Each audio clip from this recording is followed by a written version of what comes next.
Okay, is it just me, or is Paul Heyman trying to outdo Daniel Bryan's proposal to Brie by doing a proposal to Ryback? Yeah, that makes so much sense. Honestly, it's not really so. I mean, number one, it's weird on how Paul Heyman has a man crush on every Paul Heyman guy that comes his way. And it's even weirder that you have a character that's supposed to be a very big brute of a bully, such as Ryback, and not only does he accept a kiss from Paul Heyman, he pretty much entertains the entire proposal thing. Yeah, that makes plenty of sense.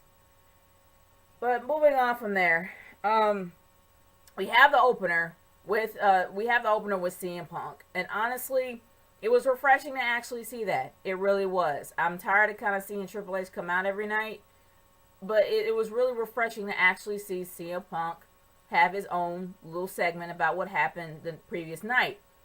But the sad thing of that about that whole thing was Biggie Langston. Number one, Biggie Langston still sucks on the mic. He had, I mean, you would think that he will improve being with, well, actually, he didn't have a chance to talk at all when he was with AJ Lee. But not only does he still suck on the mic, this guy is barely getting any push at all. Like, none. None at all. And he got beaten, of course, by CM Punk. But the biggest gripe that I absolutely have about tonight is that it done nothing. It did nothing for Battlegrounds pay-per-view. Nothing. You have this pay-per-view that's coming up next Sunday. And this is supposed to be the go-home show, the Battleground? Where are the battles for the Battleground? Like, you don't call something Battleground if there's no battles in it. That's like calling somebody Magnus and they can't measure up when they get older. Like, serious. Oh, wait. My bad. No, that's Maximus. My bad. And congratulations to Trish Stratus for giving birth to a bouncing baby boy called Maximus. Now, Maximus, I'll let go. But Magnus, yeah. But anyway. But honestly, you don't call a pay-per-view Battleground if you have barely any battles in it. You just don't. I'm sorry, you don't. Ever.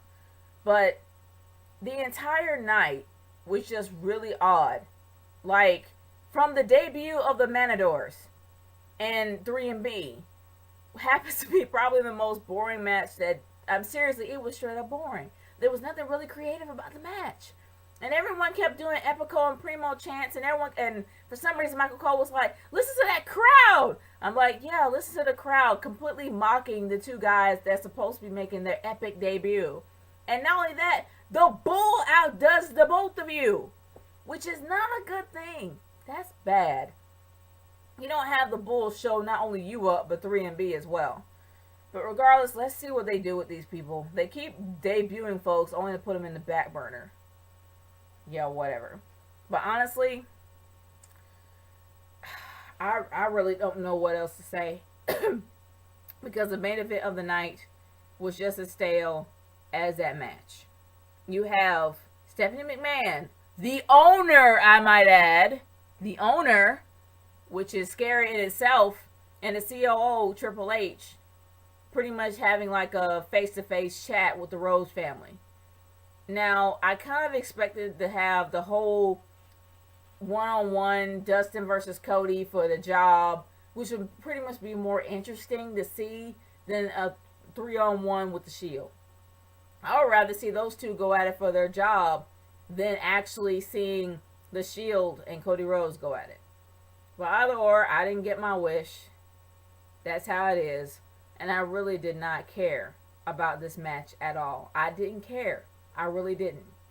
But moving on from there, Brie Bella is now out of the blue the number one contender for the Divas title. Yeah, not even have a number one contendership match. Just randomly throw that in there for Battleground. Like, yeah, just randomly throw that in there.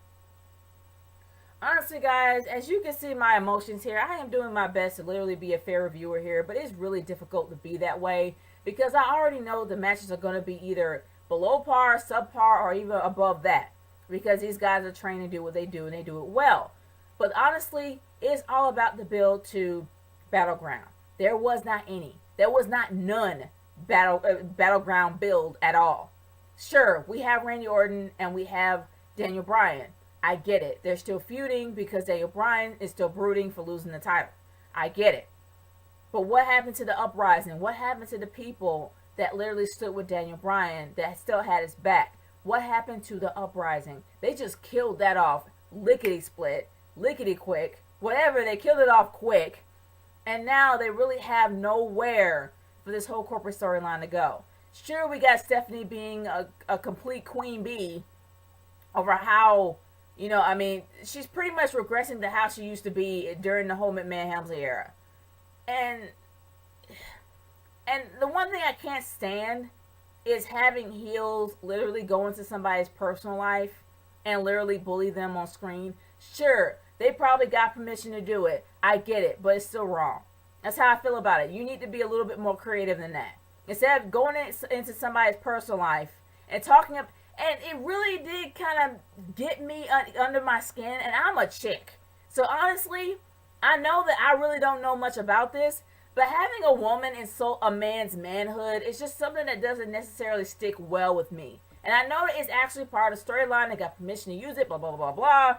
But it's still, if you literally have to do that in order to be a heel, that means that you're not literally doing your job as being creative, being a heel. Because being a heel, you can do whatever you want being a heel. And if Stephanie's got to go that route to be a heel, then you kind of suck at being a heel. That's just how I feel about it. But honestly, I am tired of seeing the Big Show cry. I want to see my Giant back. I am tired of them forcing him to wear these huge granny panties instead of him wearing the man pants that he should be wearing from the get-go. The man pants that man wore when he was a heel. What happened? Seriously. But honestly, guys, I can go on a rant all night, and I choose not to because I'm trying to make this short. But my overall thoughts of this show was bad. It was one of the worst go-home shows I've ever seen in my life because there was no build for Battleground at all. Sure, you had the matches that were announced. We already know about the WWE title match. We already know about the World Heavyweight title match. We also know about the Divas match, the Divas Championship match. But there was no build going into it. You call your pay-per-view Battleground, you need to have some battles going into it. That's just how I feel about it personally. So my overall thoughts of this show is it really needs work. It was horrible because it did not have any build going into Battleground. But I want to hear y'all's personal thoughts on this. Leave a comment in the comment section below or a video response on how you feel that Raw went. And are you going to watch Battleground? Because right now, I'm not interested at all. It's Nature Girl 30 signing off. Peace out.